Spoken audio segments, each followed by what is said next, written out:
Assalamualaikum warahmatullahi wabarakatuh.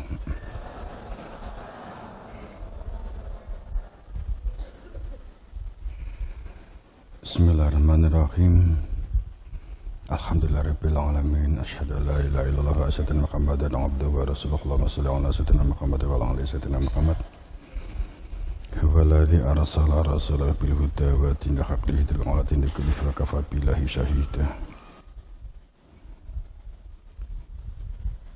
Thumma ayatan fi kitabil karim. Ya ayyuhalladzina amanu taqullaha haqqa tuqatih wa la tamutunna illa wa antum muslimun.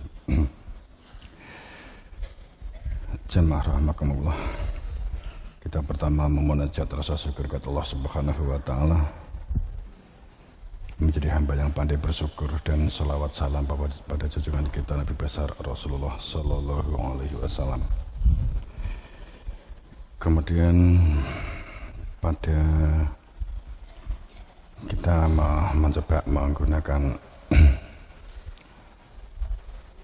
bahwa menjadi sebuah memanfaatkan teknologi, kita membangun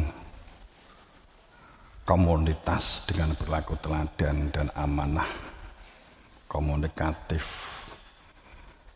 dari yang berpengaruh terhadap generasi ke generasi, bahwa perilaku ini di situasi dan kondisi yang kita saat ini hadapi, kita memerlukan satu perilaku, di dalam diri kita berada di dalam sebuah kehidupan sosial, dan kita memiliki komunitas jamaah tatanan wahyu. Jamaah itu sekelompok, jamaah sekelompok yang berada di sebuah tatanan wahyu. Wahyu itu bisikan inisiasi keberadaan Dia ilahi nuhila ilaha ilahwa, terinisiasi atas keberadaan diri al-ghaibullah. Tatanan yang lahir pun tatanan yang batin, tatanan yang lahir dengan berbagai ranah, pola dan sistem yang untuk membangun sebuah komunitas yang harmonis, yang amanah dari tindakan kita, berpikir kita, perilaku kita, sehingga kita membangun generasi ke generasi, kita menghitungkan generasi ke generasi. Namun ini kita mencoba begini. Oh, ini merah gak ketok ya, maaf, ini ada kesalahan. Ini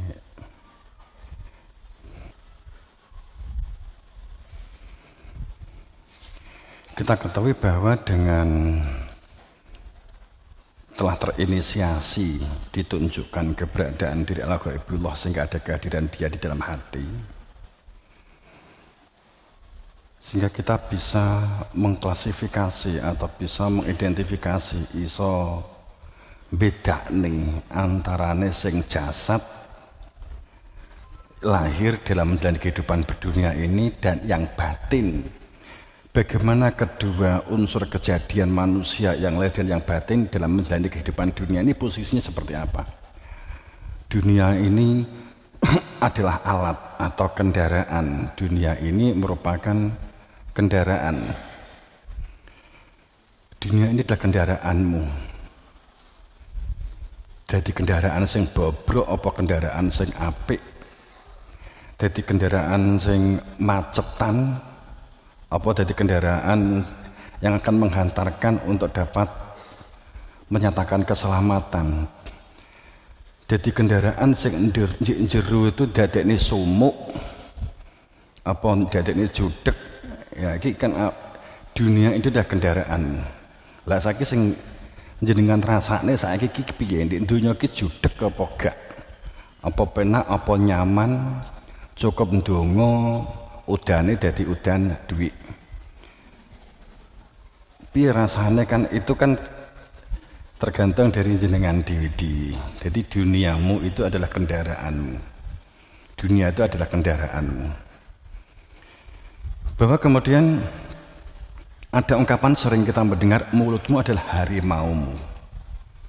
Apa yang terlontar dari kalimat dan tindakan yang kita lakukan itu akan menerkam diri kita sendiri.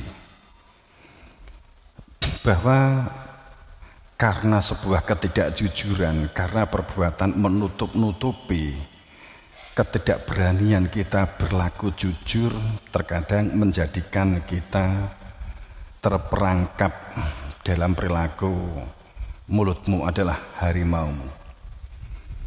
Perbuatanmu bisa racunmu, bisa menjadi sebuah racun. Perbuatan akan menjerumuskan seseorang saat tidak memperhitungkan apa yang akibat yang kita lakukan, karena tidak bisa membedakan antara perbuatan yang lahir dan perbuatan yang batin. Jumbuh antara keinginan dan kebutuhan, dan tidak ada pengendalian diri. Pada saat kita ingin langsung kita lakukan, saat kita ingin berbicara tanpa pengendalian, maka akan bisa menjadi sebuah perbuatanmu adalah bisa dan racunmu. Kemudian jasad ragamu jiniyahmu. Sesungguhnya yang dikatakan jin ki apa toh? Demit itu apa demit? Pada saat kita berbicara mengenai demit atau jin, sesuatu yang metafisik yang nggak kelihatan mata, biasanya kita itu selalu melihat bahwa jin itu ada di luar kita. Bisa jadi bahwa jasad ragamu itulah jinmu, jiniyahmu. Jin itu perilaku yang dikendalikan oleh pamrih. Jin itu nggak ada kejujuran. Jin itu semaunya sendiri. Jin itu perilakunya orang-orang yang di luar surgawi. Jin itu maunya menguasai, berada di wilayah apapun dengan ukuran kekuasaan dan kekuatan. Sehingga perilaku jin itu akan memunculkan benturan. Jasad ragamu jiniyahmu. Kemudian selainmu itu adalah setanmu. Bisa jadi temanmu itu setanmu. Orang lain itu bisa saja menjadi setanmu. Saat jasad dan raga kita diliputi oleh perilaku jin, maka kita akan sangat mudah terperangkap oleh setan. Setan itu berkali-kali saya sampaikan bahwa setan itu pengaruh. Setan itu pengaruh negatif, pengaruh kemungkaran, pengaruh yang melontarkan, menjauhkan dari perilaku-perilaku kebaikan. Jadi setan itu pengaruh. Jadi kowe iso dadi setan saat mempengaruhi orang lain untuk berbuat jahat. Jadi saat ada orang yang ingin sholat, kemudian hari gini cik sholat, lah kowe dadi setan gitu kan. Dadi setan. Ning pada saat kamu itu mau sholat, kemudian kamu diajak orang lain, ayo nggak usah sholat, ngopi wae lah, ngopo sholat, berarti kowe jin, setane konsomu kan begitu. Selainmu adalah setan. Saat kita kehilangan akal, kehilangan rasional, maka kita akan terperangkap dalam perilaku jin dan setan. Jadi jin itu nggak hanya menuruti 3 perkara. Biasanya kan jin itu kan nutup perkara. Apa permintaanmu tagaki telung? permintaan kan gitu. Jin dan jun.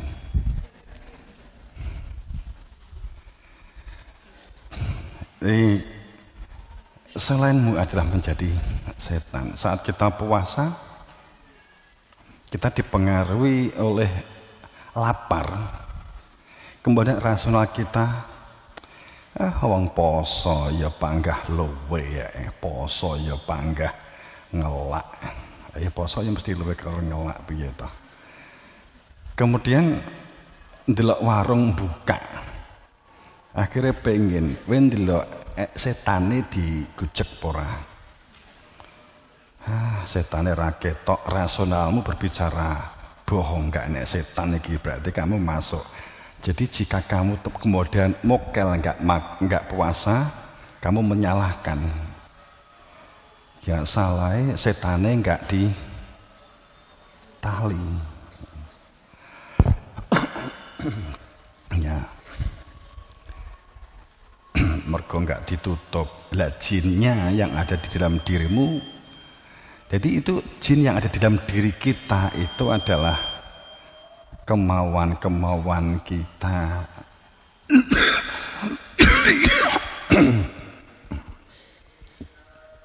Jadi kalau kita bolak-balik ngomong kan, Qul a'udzu birabbin nas, malikin nas, ilahin nas, min syarril waswasil khannas, alladzi yuwaswisu fi sudurin nas. Bisian-bisian sangka menungso win nafsu wal jin, kemauan-kemauan diri kamu, bisian-bisian pikiranmu, bisian-bisian jiwa kamu. Wal jiwa nas.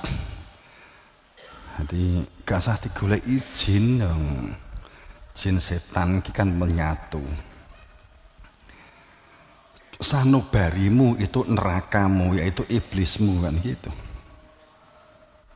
Sanubari. Allah menciptakan ada sanubari enek nurani.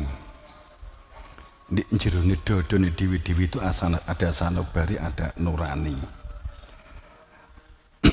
Mana yang berfungsi? Jika sanubari berarti semua pola berpikir kita, kehidupan kita akan dikendalikan oleh sanubari kita. Jika pikiran kita, tindakan kita dikendalikan oleh hati sanubari kita, maka semua parameter atau ukuran kehidupan ini adalah materi, dunia. Tujuan hidupnya dunia untuk dunia, nafsu untuk nafsu.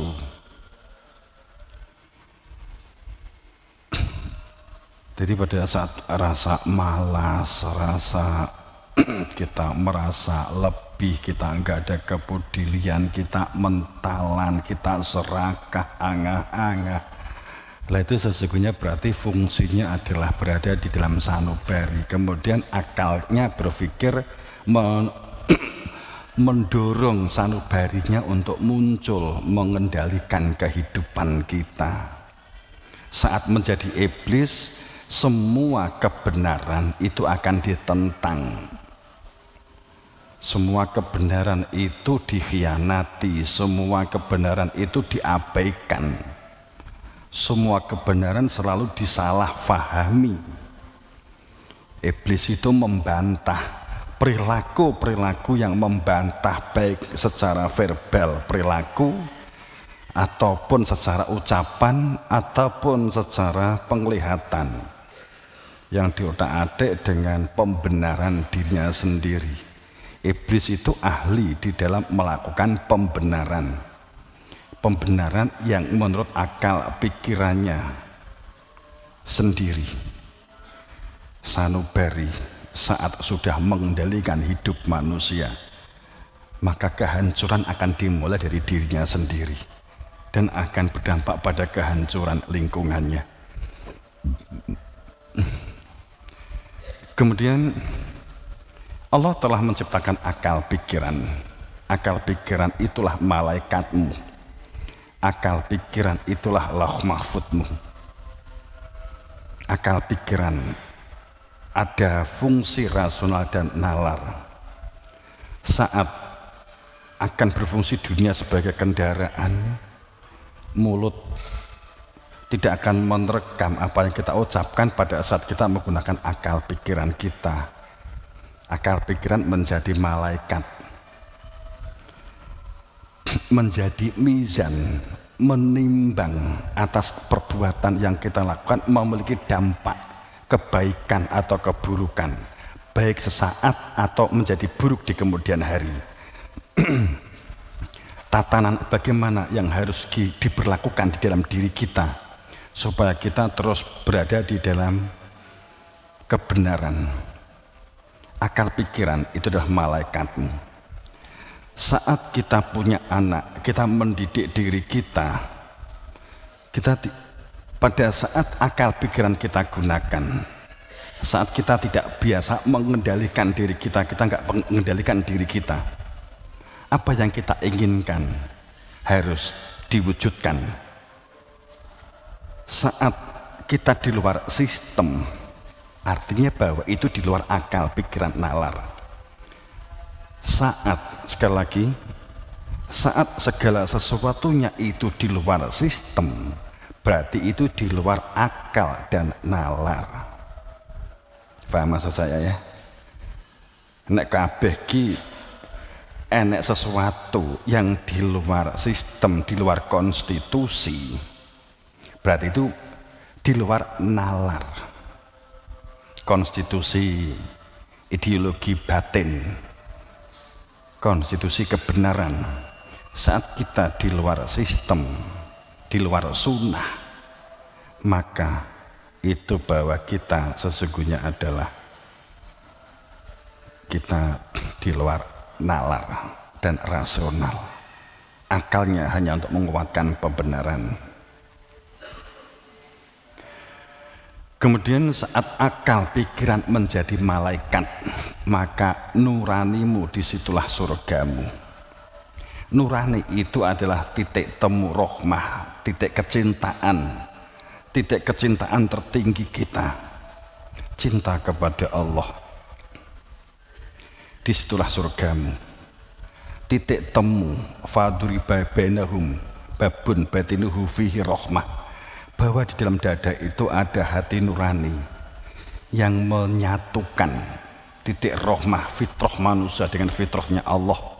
Fitrah manusia asalnya dari fitrah Allah yang dipertemukan di dalam hati nurani saat telah terikat dalam ikatan aku bersaksi, menyatakan bersaksi mengadanya Tuhan yang punya nama Allah, diinisiasi oleh yang hak menang dan sah menunjukkan, maka disitulah hati nurani menjadi surgamu. Karena dia surgamu, maka berdunia itu kita gunakan untuk menuju kepada dia,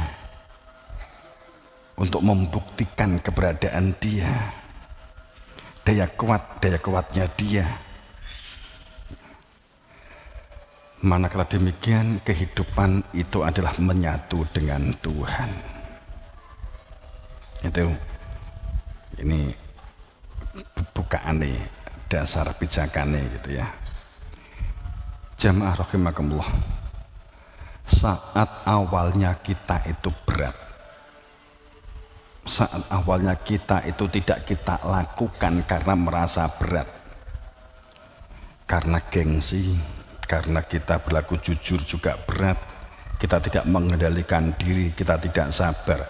Saat awalnya itu aras-arasan, malas kita turuti, keinginan semuanya kita turuti. Coba saat awalnya itu berat, awalnya berat, menanam biji berat, kalah karo ngantuk, kalah karo aras-arasan, sawai ditanduri boga, sawai ketanduran boga. Ya enggak. Saat kita malas untuk merawat, saat kita malas untuk memupuk, saat kita malas mengalirkan pengairan, maka tumbuhan itu juga enggak akan tumbuh. Awalnya tidak tertata, dan apalagi ada salah tapi kita tidak mengakui kesalahan itu, maka saat telah carut marut, ekonomine maut, geger karo bojone mergo kan budal di sawah ra gelem, carut marut, maka membenarnya sangat berat. Entah bojomu kan budal di sawah aras-arasen nggih ta.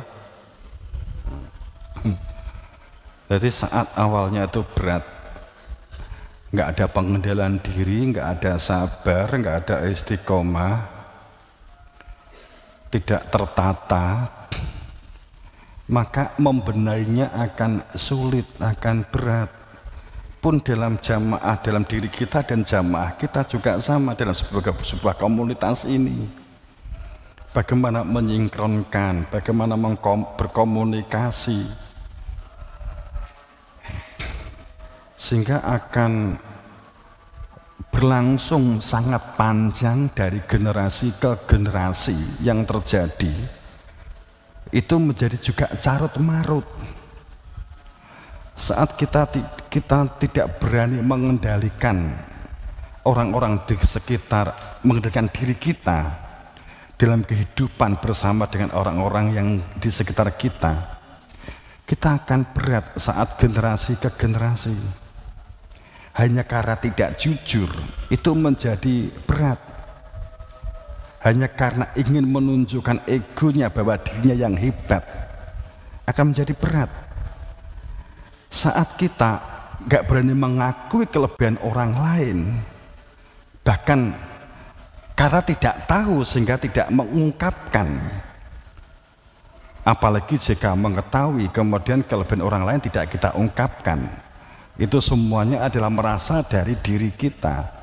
Maka pada saat anak kita, putu, cucu, dan seterusnya mengira bahwa yang benar itu adalah orang tuanya, baik, sehingga mereka itu salah, itu membenahinya menjadi hebat berat. Maka iki karepku ngerti lagi. Jadi pada saat begini loh, pada saat kita tidak terbiasa mengungkap adanya kebenaran, saat di dalam diri kamu tuh terbesit, ngapain si A saya ungkap? Jika diungkap, nanti yang dapat suara, yang dapat lem-leman kan dia. Akhirnya kamu tutup. Kamu mengatakan bahwa itu ide saya, itu dari saya. Maka membenahinya akan berat. Keberlangsungan generasi ke generasi dalam komunitas kita akan menjadi dikira hal legal dan benar menyembunyikan itu. Jadi kita sering ngomong transparan, kita ngomong terbuka, tapi sesungguhnya cak-cak ini piye gitu. Ini yang sesungguhnya kadang terjadi. Kadang kalau nggak mengetahui sistem sih nggak masalah gitu. Kalau nggak mengetahui sistemnya nggak masalah. Biasanya saat seseorang itu menutupi kelebihan orang lain, hanya karena didasarkan atas khawatir jika yang dapat nama itu adalah orang lain yang ide dia adalah dari dia, kita nggak ungkapkan hanya karena kita gengsi, kita merasa itu menolong kita. Dampaknya apa? Besar. Hal yang krusial, hal yang sepele, tapi itu akan berdampak keharmonisan, kemajuan, biasanya berdampak pada kemajuan. Kita nggak mau mengungkap itu. Padahal yang butuh kita bongkar sistem keterbukaan itu adalah terus terang. Kita menutup itu mengira kita menang, padahal kita kalah berkali-kali. Saat kita menutup kelebihan orang lain, kita kalah berkali-kali. Ini yang umpamanya begini, bahwa ada dari personalia, kita berada di dalam satu unit, satuan kerja tertentu. Tak contohnya sing dengar apa gitu, tim ICT pamannya begitu. Kemudian ternyata di tim ICT ada ide berlian, ada sesuatu yang punya pengalaman di situ. Ya. Itu dari tim yang lain, mungkin dari tim dapur, mungkin dari tim pertamanan. Ada personalia yang telah memiliki kebiasaan atau telah punya pengalaman di bidang ICT. Tapi dia sekarang ditugaskan di dapur atau di ICT, di dapur atau di pertamanan umpama begitu. Sehingga sering mengungkapkan ide-ide ke ICT. Kemudian ICT kalau umpamanya loh, ini kan contoh matur ke Bapak umpamanya begitu. Ide-ide kami begini, ada ide begini, kita melakukannya begini. Enggak dibuka, ini ditutup personalia ini. Khawatir jika si A yang di personalia taman dan dapur ini akan dapat nama. Ini sesungguhnya dikira menang, tapi ini kalah berkali-kali. Maka nggak akan pernah berkembang ICT-nya. Kenapa?